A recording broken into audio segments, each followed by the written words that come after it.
तो भ्रष्टाचार कारण और निवारण एक बहुत इंपॉर्टेंट निबंध है।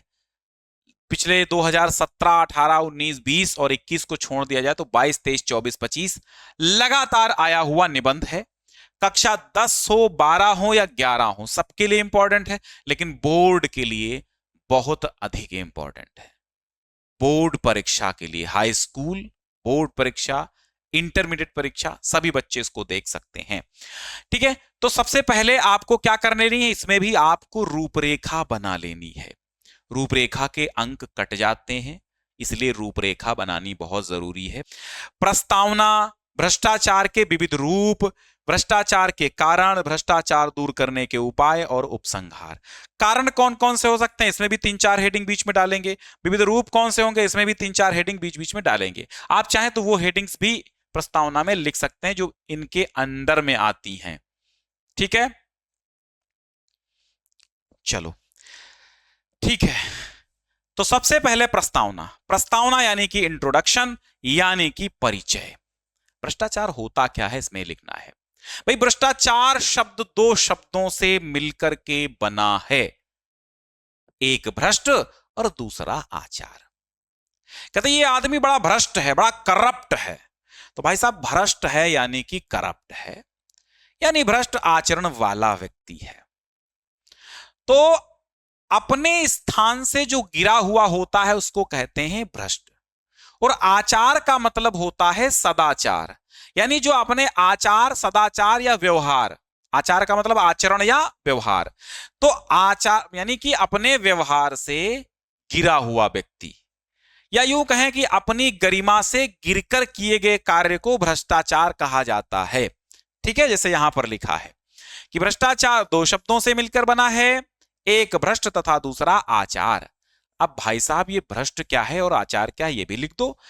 भाई भ्रष्ट का अर्थ है अपने स्थान से गिरा हुआ, यानी गिरा हुआ या विचलित, और आचार का अर्थ है आचरण या व्यवहार।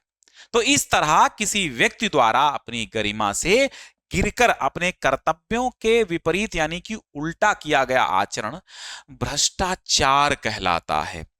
ठीक है, भ्रष्टाचार के विविध रूप आप हेडिंग डालेंगे, लिखेंगे कि वर्तमान युग में, इन प्रेजेंट टाइम, भ्रष्टाचार का बोलबाला है और भ्रष्टाचार इतना व्यापक है, इतना व्यापक है कि उसके हमें विविध रूप देखने को मिलेंगे, जिनमें से कुछ मुख्य इस प्रकार हैं।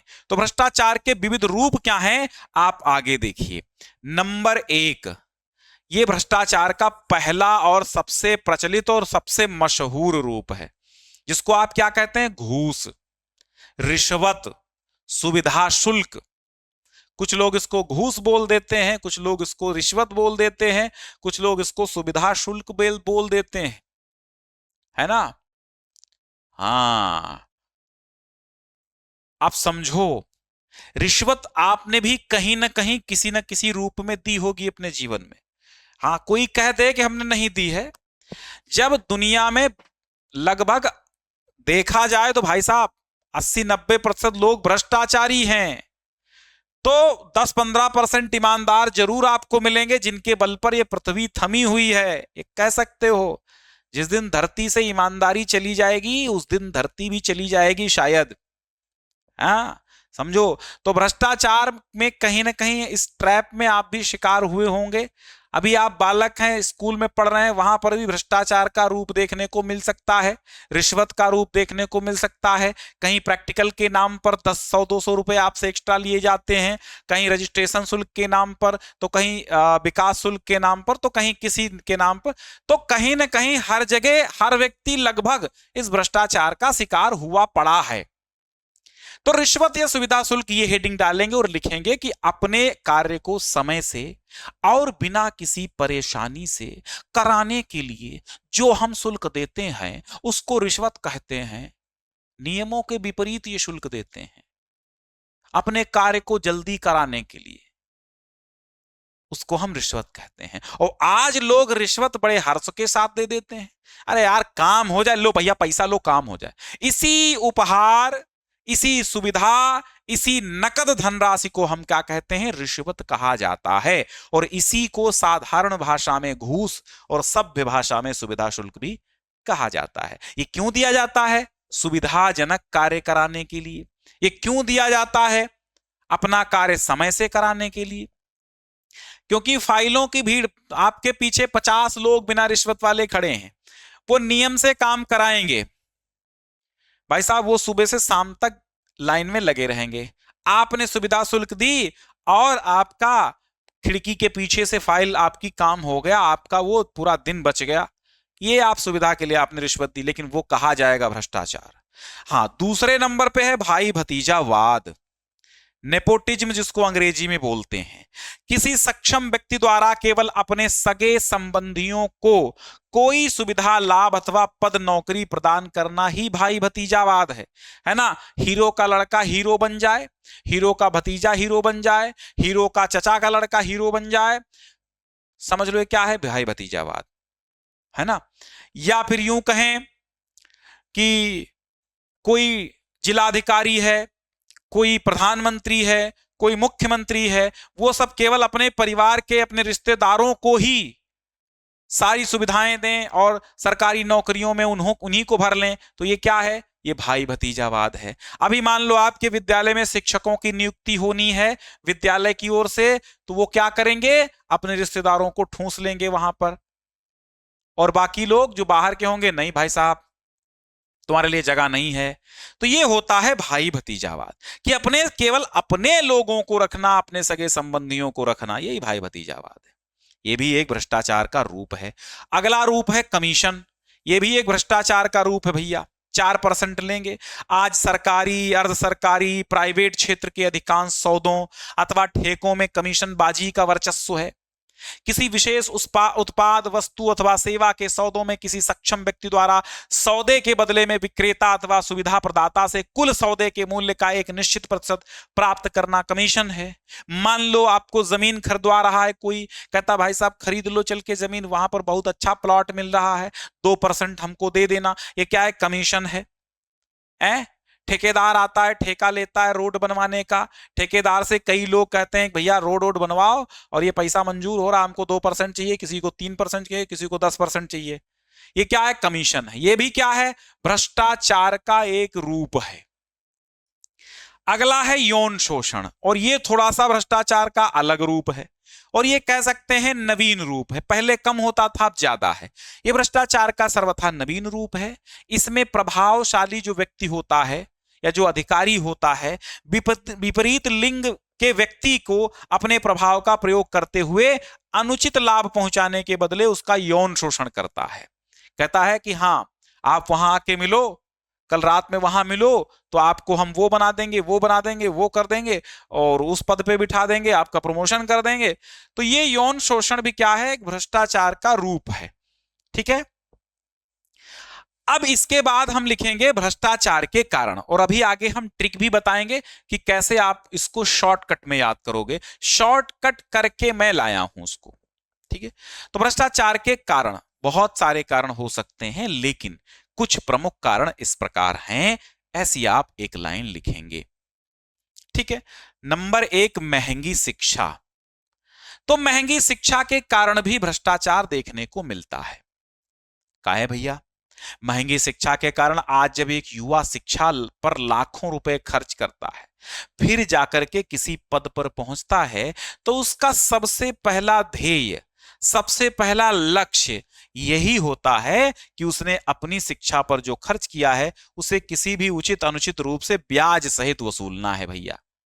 एक आदमी 60-70 लाख रुपए लगा करके एमबीबीएस करता है, डॉक्टर बनता है, फिर आपसे वो मोटी फीस तो वसूलेगा भाई साहब। भ्रष्टाचार तो वो करेगा ही करेगा, वरना वो 60-70 लाख रुपए आप लगा करके वो एमबीबीएस की वो बन के आया है, डॉक्टर बन के आया है, तो भाई साहब वो फीस अगर 10 रुपए आपसे लेगा तो कहां काम चलेगा। क्योंकि वो 60-70 लाख चाहता है कि हमने 60-70 लाख जो लगाए हैं डोनेशन दे के हमने एमबीबीएस किया है, वो जो है हमको बस 1 महीने में अदा करना है। इस कारण कोई 500 फीस किसी की है, किसी की 700 है, किसी की 200 है, किसी की 250 है, किसी की 150 है, किसी की 100 रुपए। अपने स्थान के अनुसार और मरीजों के अनुसार वो अपना फीस लगा लेता है और आराम से भ्रष्टाचार का एक हल्का सा रूप यहाँ पर ही देखने को मिलता है। इसका जिम्मेदार वो व्यक्ति नहीं है, इसकी जिम्मेदार है हमारी सरकार, कि हमारी शिक्षा व्यवस्था, कि भैया शिक्षा व्यवस्था इतनी महंगी, अगर वो महज 1 लाख में एमबीबीएस हो जाता तो आज देश में डॉक्टरों की कमी नहीं होती। 1 लाख में एमबीबीएस करने वालों की संख्या बहुत ज्यादा थी, ये कह सकते हैं कि करोड़ों में संख्या है। 1 लाख देके एमबीबीएस कर लें, लेकिन वही 60-70 लाख देने वालों की महज संख्या कितनी है? 10-15-20% लोग ऐसे होंगे जो दे देंगे 60-70 लाख और एमबीबीएस कराएंगे अपने बच्चों को।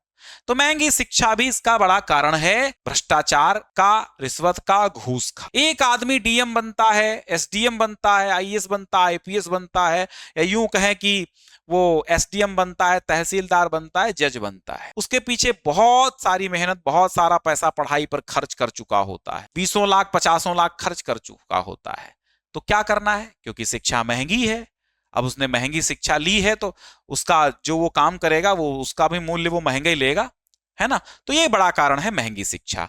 दूसरा है लचर न्याय व्यवस्था। भैया लाचार न्याय व्यवस्था होगी, कड़ा दंड नहीं मिलेगा तो डरेगा ही नहीं कोई। लचर न्याय व्यवस्था भी भ्रष्टाचार का एक मुख्य कारण है। प्रभावशाली लोग अपने धन और भुजबल के सहारे अरबों खरबों के घोटाले करके साफ बच जाते हैं। अभी आप मूवी देखो, सबसे ईमानदार जो दिखाया जाता है, कुछ मूवी ऐसी हैं जो सबसे ईमानदार दिखाया जाता है, हीरो के सगे संबंधियों में आता है और अंत में वही हीरो को गोली मार देता है, क्योंकि वो सबसे बड़ा भ्रष्टाचारी निकलता है। तो भ्रष्टाचार की जड़ें इतनी गहरी हैं कि वो जड़ें ना खोदी जा सकती है, ना कोई माई का लाल ऐसा पैदा हुआ जो भ्रष्टाचार की जड़ें खोदे।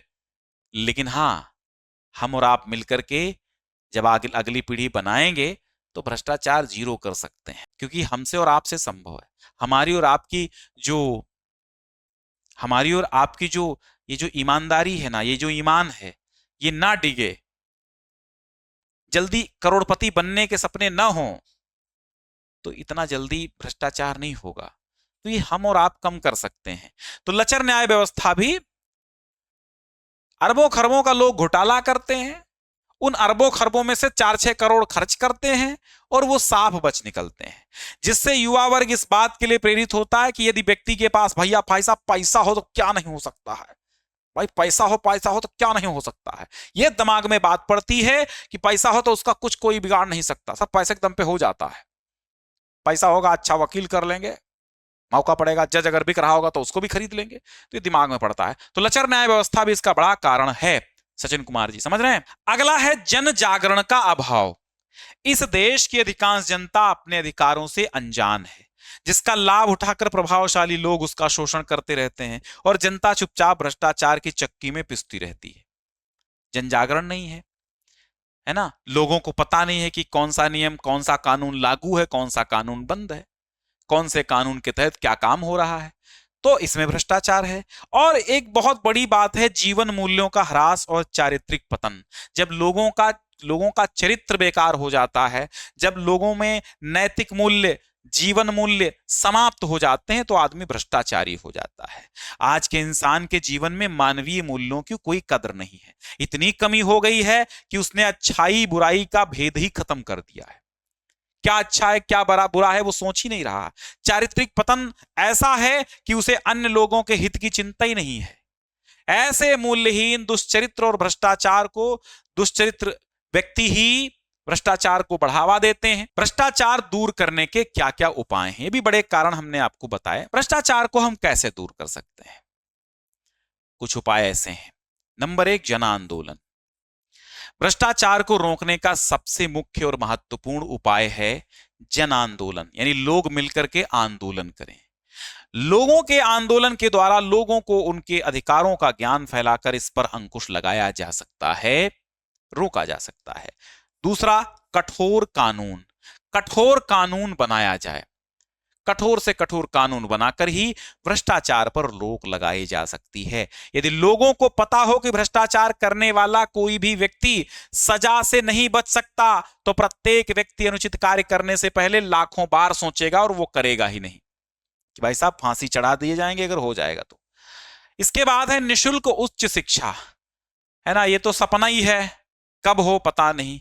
निशुल्क उच्च शिक्षा जब देश के प्रत्येक युवा को मिलेगी, निशुल्क उच्च शिक्षा का अधिकार होगा, या हल्के सस्ती कह सकते हैं, सस्ती निशुल्क, सस्ती उच्च शिक्षा कर दो यार, निशुल्क ना करो तो सस्ती कर दो, है ना। जो डोनेशन लेके 60-70 लाख 80 लाख रुपए के एमबीबीएस हो रहा है, कम से कम उस पर ही अंकुश लगा दो कि यार डॉक्टर तो कम ना हो देश में, डॉक्टर कम ना हो तो कम से कम लोगों का स्वास्थ्य तो अच्छा रहे, डॉक्टर अच्छे अधिक होंगे, अच्छे होंगे, है ना, तो कम से कम स्वास्थ्य सही होगा। चलो, तो निःशुल्क उच्च शिक्षा दी जाए तो इस पे अंकुश लगाया जा सकता है। पारदर्शिता हो, हर काम में पारदर्शिता हो, सरकार प्रत्येक कार्य में पारदर्शिता लाकर भी भ्रष्टाचार को रोक सकती है, क्योंकि अधिकांश भ्रष्टाचार गोपनीयता के नाम पर ही होता है। और कार्यस्थल पर व्यक्ति की सुरक्षा और संरक्षण जब होगा, यदि कार्यकारी व्यक्ति को पूर्ण सुरक्षा और संरक्षण मिले तो धनबल और बाहुबल का भय दिखाकर कोई भी व्यक्ति अनुचित कार्य करने के लिए किसी को विवश नहीं कर सकता। कुछ लोग भ्रष्टाचारी नहीं होते हैं, लेकिन उन्हें ऐसे समाज में जीना पड़ता है कि उनको ना चाहते हुए भी भ्रष्ट होना पड़ता है। यदि वो ईमानदार होंगे तो उनके जान माल का खतरा रहता है। भुजबल और धनबल वाले लोग उनको दबाने की, मारने की कोशिश करते हैं, इसलिए कार्यस्थल पर सुरक्षा और संरक्षण होगा तो जो लोग लॉयल हैं, ईमानदार हैं, वो भ्रष्टाचारी नहीं होंगे। अब मजबूरन कुछ ऐसे लोग हैं जो बेईमानी ना चाहते हुए भी उन्हें बेईमानी करना पड़ रहा है, भ्रष्टाचारी ना होते हुए भी उन्हें भ्रष्टाचार करना पड़ता है, क्योंकि नहीं करेंगे तो दबाव में करना पड़ेगा, करना तो पड़ेगा। तो अगर कार्यस्थल पर व्यक्ति की सुरक्षा और संरक्षण होगा तो ऐसा कुछ नहीं होगा। महिला कर्मियों के लिए तो कार्यस्थल पर सुरक्षा और संरक्षण देने हेतु कानून बनाया जा चुका है, जिससे उनका यौन शोषण रोका जा सके। इसके बाद है नैतिक मूल्यों की स्थापना। नैतिक मूल्यों की स्थापना करके भी भ्रष्टाचार पर अंकुश लगाया जा सकता है, रोक लगाई जा सकती है। इसके लिए समाज सुधारकों और धर्म प्रचारकों के साथ साथ शिक्षक वर्ग को भी आगे आना चाहिए। हम तभी विकसित देशों की श्रेणी में शामिल हो सकते हैं जब भ्रष्टाचार के क्षेत्र में न्यायिक तराजू पर राजा और रंक एक ही पलड़े में रखे जाएं, भ्रष्टाचार पर कठोर कदम उठाए जाएं और भ्रष्टाचार के विरुद्ध जन जागरण हो। ये उपसंहार यहां पर लिखेंगे, हेडिंग यहां से यहां आ गई है, ठीक है, यहां से, ठीक है। अब आगे चलते हैं और याद करने की हम शॉर्ट ट्रिक बता देते हैं कि कैसे आपको ये याद होगा। समझो, प्रस्तावना में आपको क्या करना है, भ्रष्टाचार शब्द का अर्थ लिखना है। भ्रष्ट धन आचार, भ्रष्टाचार भ्रष्ट प्लस आचार से बना है। भ्रष्ट अपने स्थान से गिरा हुआ, आचार व्यवहार या कर्म को कहते हैं। जब कोई व्यक्ति अपने कर्तव्य से हटकर गलत काम करता है वही भ्रष्टाचार कहलाता है, और जो व्यक्ति करता है उसको भ्रष्टाचारी कहते हैं, ठीक है। अब भ्रष्टाचार के प्रमुख रूप ये शॉर्टकट में याद कर लेना, रिश्वत, भाई भतीजावाद, कमीशनबाजी, यौन शोषण। तो रिश्वत घूस क्या है, कार्य को जल्दी कराने के लिए धन या सुविधा देना रिश्वत है। भाई भतीजावाद, अपने सगे संबंधियों को पद या लाभ देना, ये भाई भतीजावाद है। कमीशनबाजी, सरकारी या निजी सौदों में प्रतिशत लेकर काम कराना। यौन शोषण, प्रभावशाली व्यक्ति द्वारा अनुचित लाभ के बदले शोषण करना। प्रमुख कारणों में ये शॉर्टकट में याद करना, महंगी शिक्षा, लचर न्याय व्यवस्था, जन जागरण का अभाव, जीवन मूल्यों का ह्रास। ठीक, भ्रष्टाचार दूर करने के उपाय, जन आंदोलन, कठोर कानून, निःशुल्क उच्च शिक्षा, पारदर्शिता, कार्यस्थल पर सुरक्षा, नैतिक मूल्यों की स्थापना, ठीक है। और उपसंहार में लिख देना कि भ्रष्टाचार राष्ट्र की प्रगति में सबसे बड़ी बाधा है। जब तक कानून सभी पर समान रूप से लागू नहीं होगा तब तक सुधार संभव नहीं है। सख्त शासन, जन जागरण और नैतिकता के बल पर ही भारत को भ्रष्टाचार मुक्त और विकसित राष्ट्र हम बना सकते हैं। तो इस तरह आप एक बार स्क्रीनशॉट ले लीजिए। पहला ये स्क्रीनशॉट, शॉर्टकट याद करने की ट्रिक। तो इतना आप याद कर लेंगे तो वहां पर जब कॉपी में लिखेंगे आप तो बहुत अच्छे से लिख लेंगे। शॉर्टकट में याद करिए और विस्तार रूप वहां दे दीजिए, क्योंकि पूरा निबंध रटना कुछ लोगों के लिए कठिन हो सकता है। इसका स्क्रीनशॉट ले लीजिए और इसका भी स्क्रीनशॉट ले लीजिए, ठीक है। तो हमने आपको निबंध करा दिया है कि बाकी जो इंपॉर्टेंट निबंध कौन कौन से हैं ये ऑलरेडी हम बता चुके हैं, जो आप देख सकते हैं चैनल पे ऑलरेडी पड़ा हुआ है। ठीक है, तो आज के लिए बस इतना ही, मिलते हैं कल एक नई क्लास के साथ।